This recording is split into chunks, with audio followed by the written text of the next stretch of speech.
Hi, I'm Carol Landis, and today on the water, we're going flats fishing with guide David Heinke with Robinson Brothers Guides. Hey David, nice to meet you. Nice to meet you too, Kara. We are so excited to be on the water today with you. Can you tell us a little bit about what you're going to teach us? Well, we're going to try to go for some redfish and some trout early on. We're going to start with some topwater. We're going to take a look at the lures themselves and see how we can make it a little safer for the fish to get away after we release them, because we're doing primarily catch and release today, aren't we? Yes, we are. That's great. That's pretty much what we do when we're flats fishing.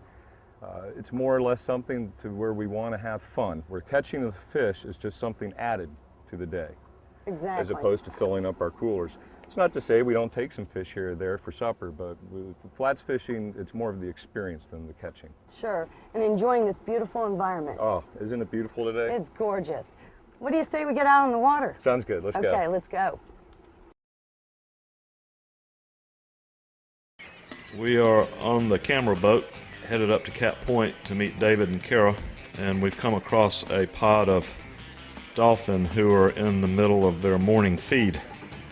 And dolphin are really efficient predators. A school of fish is no match for a dolphin pod. Now we're up on the edge of a spoil bank area, and we can see that the pelicans and seagulls have put it to great use as a nesting and roosting ground and a place to feed from. It's just filled with birds.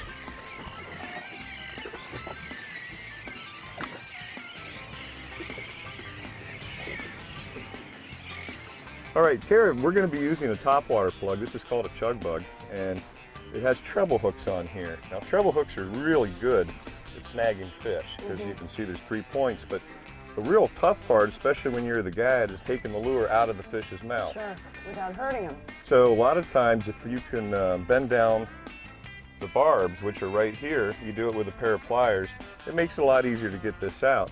Second reason why you want to do that is a lot of the times when the fish hits, the hooks will be on the outside of the fish as opposed to inside their mouth.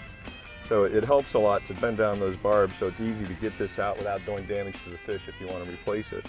Makes sense. You can do the same thing if you're using a grub with just a single hook, and the same deal.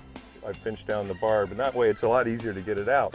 Well, a lot of people say, well, geez, am I not going to be able to catch as many fish? And as long as you keep a tight line, don't ever give it slack, you'll always be able to keep that fish on. You may lose some, but you have a better chance of releasing it healthy to fight again another day. Sure. Nope. Some folks have said that up to a third of the fish that are released can actually die, and I guess that could be the case. They potentially can, and I think that's where being a responsible angler really comes into play. If you're fishing with lures primarily, and a fish hits your lure, you're going to feel it right off the bat, and you're going to have a real good chance of setting the hook in the fish's lip itself. If you do that, minimal damage is caused to the fish, and if it doesn't measure in, or you've already reached your limit, but you want to keep fishing, you're able to release it. The problem is with too many times with bait fishing, and I'm not saying all bait fishing is this way, but someone will, I just had a hit there.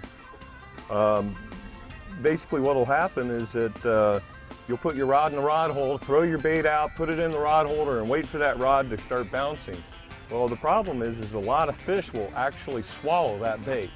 Now you've got a hook down in the throat, or potentially getting caught in the gills, and the mortality rate will increase on what they call gut-hooked fish. The way to combat that is twofold. One is to always stay on top of your equipment. Don't just set it in the rod holder. If you do, watch it. It's best to hold on to your rod, so if you feel something, you can set the hook right away. Second thing is a lot of folks are starting to do, especially with live bait, is to use circle hooks. Right. If you look at the hook, it doesn't look like it's possible to hook anything, but they really do work. I've learned it firsthand, and you will almost always have a lip-hooked fish with a circle hook. So your hookup percentage will go up if you use the circle hooks. The neat thing is it doesn't require a whole lot of angling skills to use them as well.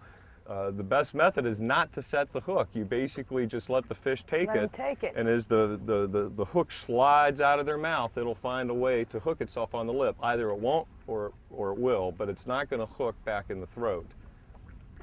in talking about ethical angling, then, when you do catch a fish, and let's say it doesn't swallow it, okay, and you're trying to you are going to release it. Mm-hmm. Let's talk about what you're supposed to do. You know, we're supposed to have wet hands, right? Yep. Too many people pull towels out. They'll pull a towel or dry gloves, and the first thing that does is take the protective slime right off Right. the fish. People always talk about fish being slimy. Well, that Right. slime's there for a reason, and what it does is it keeps the fish from catching diseases. Now, too many times you'll see a fish and it'll look healthy as can be and it swims off. But if you've taken a towel and removed half of the slime off of him or his scales or even a dry hand, it's always best to wet your hand first. You really increase the chances of that fish surviving. Because they'll catch it. They can catch. That's actually good bacteria, right? Exactly. Will you take people to the, you know, islands or any of that if Absolutely. you limit out on fish? Two of my most requested things to do once fishing is over for the day, or sometimes folks they'll fish with me one day and say, hey, I want to bring my wife and my kids the next day, and they want to see those alligators too. So I like to take people up in the river system here, and there's a lot of neat animals up there. Alligators, you can see bears, bobcats, a lot of birds. My mother's a very hardcore birder, and she said this is one of the few places you can go in America and check every wading bird off your life list, and in one day in one area, which she was able to do. Well, how about, you know, what folks should bring? I mean, if they're just fishing with a guide for the first time, what do you recommend they bring, and what do you supply? That's an excellent question. We supply just about everything on the boat. I have a cooler with ice. We supply a boat, motor, everything to go along with that, all the rods, reels, terminal tackle. We have a license, at least I have a license that covers up to 4 people fishing with me. So you don't need licensing or anything like that. Well, that's nice to know. And the other thing I've learned is that no matter how hard you prepare, people always forget things. So I actually do have extra things in the boat for people in case they forget it. But what you really need to bring is just the clothing you want to wear for the day, and you need to be covered from a wide temperature range, depending on the season. This time of year, it's going to be pretty much hot all the time, but rain gear is something real good to bring along with you. Sunscreen. You want to bring sunscreen for sure, and in the summertime, I would say even if you have a good base tan, start with 30 and then go up from there. Don't use anything under 30. If we're out on the water for 8 hours, not only are you getting the sunlight from the sky, but it's also reflecting up off the water itself, so you're getting a double dose. Along with the sunscreen, you definitely have to have sunglasses. Not so much in the morning, but like right now, but later in the day, when it's real sunny, you really need to have sunglasses, and not just any. Polarized sunglasses are very important. And it's not just for the fishing. It allows you, just for navigation, it allows you to see things like grass flats. And I think I have your line. Yep. Along with that, a good sun hat also helps. Bug spray is very important during certain times of the year. But my favorite thing is I don't like using bug spray, so what I do is I just tend to cover every inch of skin I have with clothing. And it's not so much the mosquitoes that'll get you here, it's the yellow flies.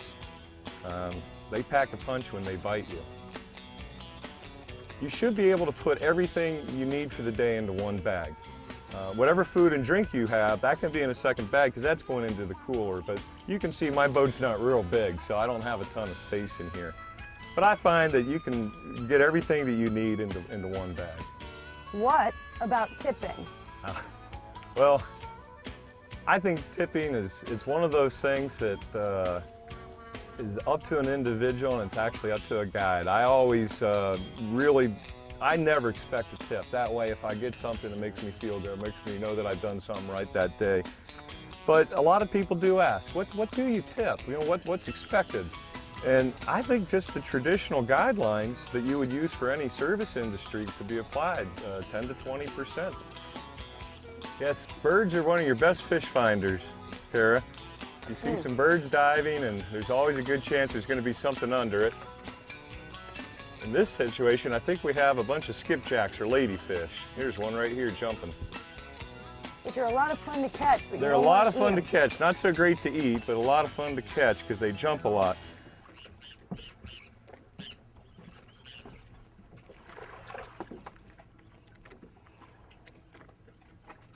and they don't like coming in the boat. Oh, there we go. There he goes. Nice clean release.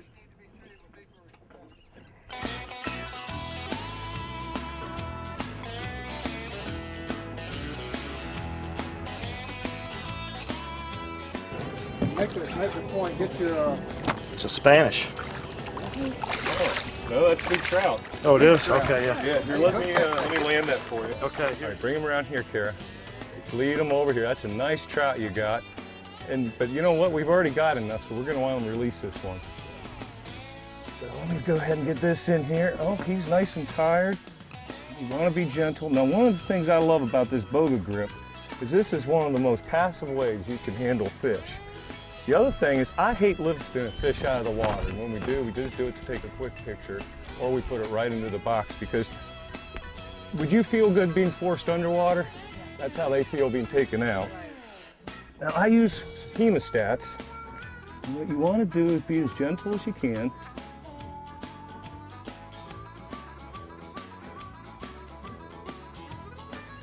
Very nice trout. Oh, come on, fella. I'll get this out for you in just a moment. Sometimes if you talk to them, it makes them feel a little better. There we go. Get that hook up to the side. Now this is a very nice fish. Look at the way the colors are in that sun. And he's still very healthy. And he's going to be able to fight again another day for sure. Running back and forth? Yep. Just make sure he's got the water going under the gills, and it's such a pretty fish. Don't you almost hate killing something like that? Absolutely gorgeous. I'm going to just cradle his belly and just pull him out for just a moment so you can see him.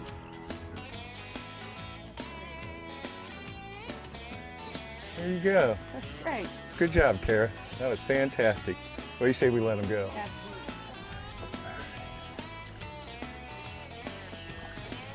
And off he goes. Happy fish. This is made by Boga. It's a great product, aircraft aluminum, steel, and stainless steel. You operate it by grabbing this little thing, and opens up the jaws and snatches onto the lip of the fish and doesn't hurt it. What makes this one neat is it has a scale built right into it. Oh. And this is a great item. They invented this device. Now Berkeley came out with a product they just call the lip gripper. It operates exactly the same way. There's no scale. This cost $120, this cost $20. I bought these at the same time 5 years ago. Well, David, thank you so much for taking the time today to teach us how to flats fish and also catch and release ethically. It sure was a great day on the water with you. Oh, it was really my pleasure. I really enjoyed showing you all of this, and you're always welcome on my boat, and I hope you come again soon. Absolutely. Thank you to Robinson Brothers Guide Services, and also we would like to thank Bob Landis, who is also on the second boat, who has helped us with the filming of this show, along with the film crew. Thanks for watching On the Water with Bob and Kara. We hope to see you on the water.